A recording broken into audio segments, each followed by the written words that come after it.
애벌레들이 이제 봄에 다시 이 나무를 타고 올라가요. 저기서 꼭대기까지 올라가요. 꼭대기까지 간다고요? 근데 어떻게 올라가요? 애벌레? 기어 올라가죠. 기어서? 예, 기어서 올라가고 기어서 내려오고.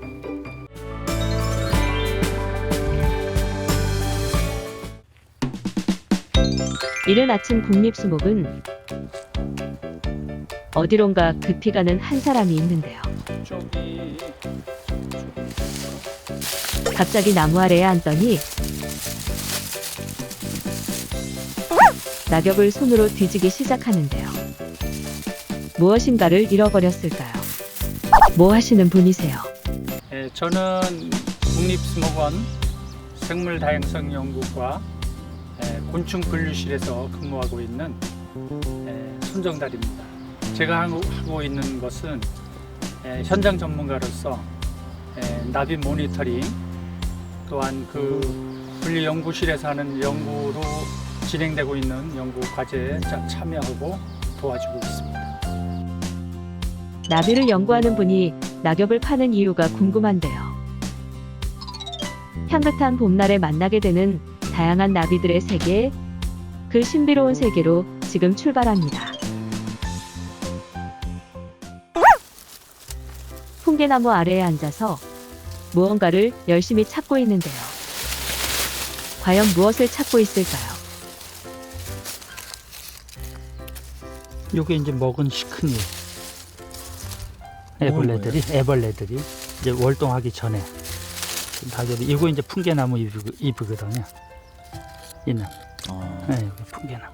나무에서 9월쯤에 얘네들이 사령 애벌레, 왕호색 나비 애벌레들이 이제 겨울 형태로 변해요. 사령이 되면. 그래가지고 한 달 정도 머물면서 잎을 먹으면서 자라다가 색깔이 그 단풍, 이 풍계나무도 이제 단풍잎으로 변하는데 가을에 단풍처럼 그때 같은 색으로 얘네들도 그 변해요.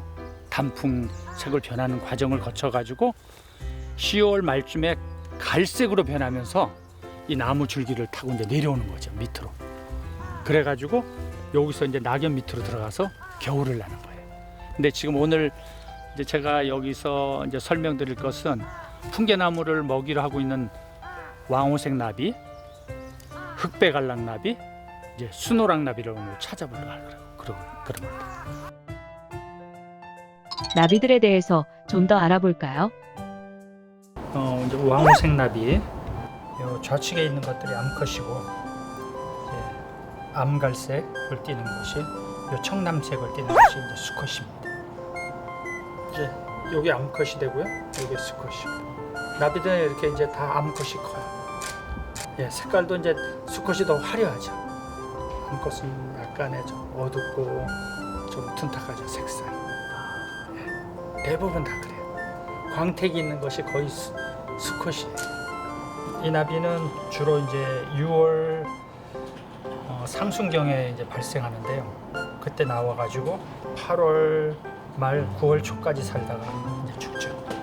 산란기는 7월 중순부터 이제 산란하기 시작하죠. 이것은 이제 흑백알락 나비고요.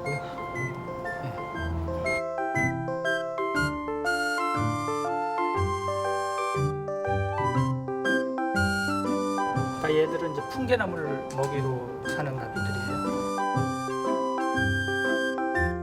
우리나라에는 남북 하나는 280종이 살고 있어요. 지금 광릉숲에 약 130여 종의 나비가 살고 있어요.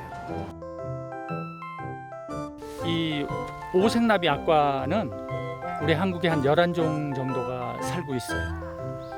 근데 이제 광릉숲에서는 볼 수 있는 나비가 유리창나비가 있고요.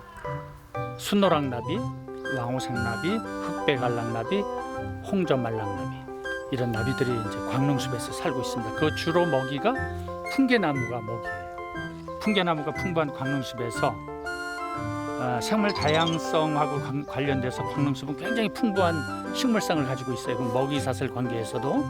그래서 이제 오늘 지금 먼저는 왕호색 나비를 아마 찾아질 것 같아요. 개체수가 좀 다른 나비에 비해서 많으니까요. 얘들은 좀 땅바닥에 거의 그 수분이 약간 있는 쪽에 있어요. 왕호색 나비가 땅바닥에 밀착되어 있는데 제가 이제 한번 찾으니까 이들이 손으로 다 이렇게 보셔야 예. 되겠네요, 그죠? 하나씩 확인해야죠. 근데 지금 여기는 여기 찾았습니다. 요게 이제 왕호색 나비예요. 예. 낙엽의 색깔과 너무 닮아서 유심히 보지 않으면 마치 낙엽인 듯 스쳐 지나갈 것 같은데요. 애벌레들이 이제 봄에 다시 이 나무를 타고 올라가야 돼요. 저기서 꼭대기까지 올라가야 돼요. 꼭대기까지 간다고요? 근데 어떻게 올라가요, 애벌레가? 기어 올라가죠. 여기. 기어서? 예, 기어서 올라가고 기어서 내려오고. 아, 저 예. 끝까지 올라가는 예. 거예요?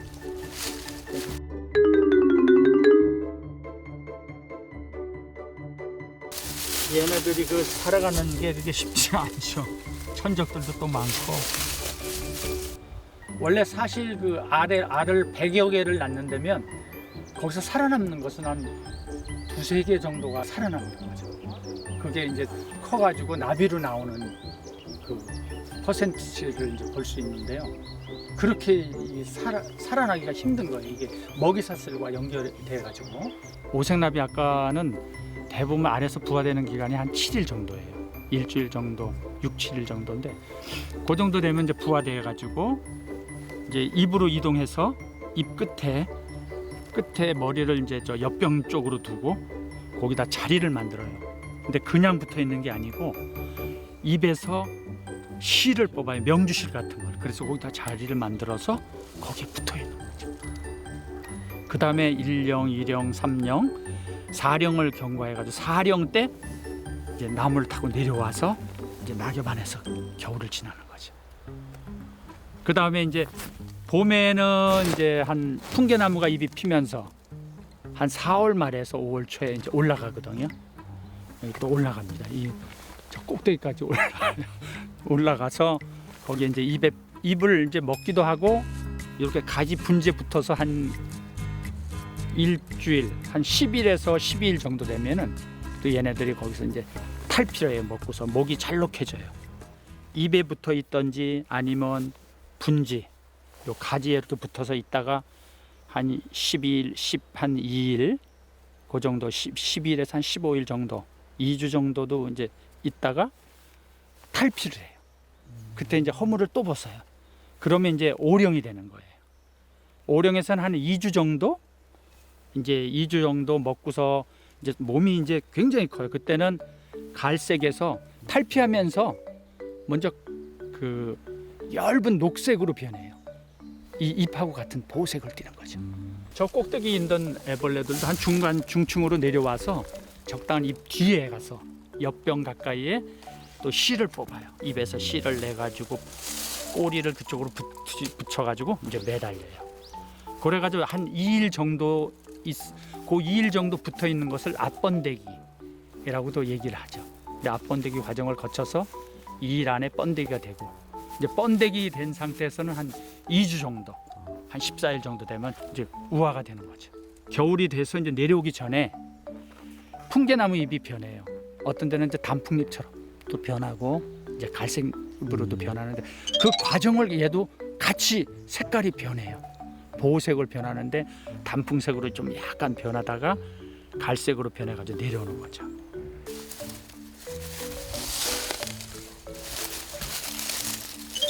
그런데 추운 겨울, 낙엽 속의 나비가 얼어 죽지 않는 이유가 뭐예요? 우리가 차가 이제 부동액을 넣으면은 차가 얼지 않는 것처럼 얘네도 부동액 물질을 가지고 있어요. 몸에. 그렇기 때문에 얼어 죽질 않는 거죠. 다른 풍계나무로 이동해서 이제는 본격적으로 나비의 유충을 찾아보는데요. 과연 많이 찾을 수 있을까요? 아, 찾았다. 이제 뭐 요거 이제 흑백 알락나비, 왕호색 나비 같이 있죠? 좀 크죠, 흑백이? 요 흑백 알락나비, 왕호색 나비. 아, 순두랑도 찾았어요. 와. 아, 아니 맞나? 맞나? 맞아요. 와, 다 찾았다. 이거 사실 찾기 힘들 거라고 했는데 그건 찾기 찾았어요. 힘든 거예요, 이거는? 여기 너무 작으니까 여기 한 마리 찾았습니다. 이 순노랑나비는 알을 입 뒤에다 놔요. 입 뒤에다 놨는데 암컷이 붙으면 한 30분 이상씩 붙어 있어요. 많이 날 때는. 그래서 300개 이상까지도 나요. 나 이제 관찰을 했는데 광릉숲에서 그 오색나비 책을 쓰면서 300개 이상을 낳는데 1층, 2층, 3층, 4층으로 쌓아가지고 나요. 부화 기간이 일주일인데 얘네들이 층층이 났잖아요. 그럼 맨 위에 났던 알이 먼저 나와요. 먼저 부화가 돼, 순서대로. 층층이. 잎 뒤에서 군집해서 생활을 해요. 월동 되기 전까지 같이 군집해서 생활하다가 이제 내려오면서 이제 흩어지는 거죠. 그래서 이제 봄에는 이제 다시 기어 올라갈 때 보면 한 마리씩 거의 붙어 있어요. 잎 뒤에. 왕호색 나비는 특히 뿌리 땅바닥 밀착돼 있는 그런 약간의 수분 있는 그런 쪽에서 활동을 하고요. 이제 흑백알락 나비는 좀 애벌레가 좀 크거든요. 걔네들은 좀 수분이 그래도 적은데 중간층 정도로 올라와서 그 안에서 낙엽에서 활동하고, 이제 순노랑 같이 아까 작은 나비도 왕호생처럼 그냥 흙바닥 거의 밑바닥에서 이제 겨울을 나죠. 근데 이제 순노랑 같은 경우는 입이 이렇게 말린데 그 안에 들어가서 나다 보니까 한 마리도 있지만은 여러 마리가 같이 있고, 또 거기에다가 씨를 뽑아가지고 다른 나비들보다는 더 심하게 씨를 뽑아서 막 이렇게 엮어가지고 그 안에 들어가 있는 경우도 있습니다.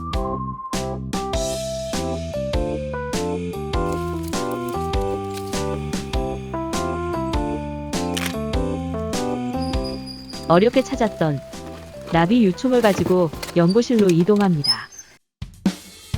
여기는 다양한 산림 생물 조응을 연구하고 있는 국립수목원 종합연구동입니다.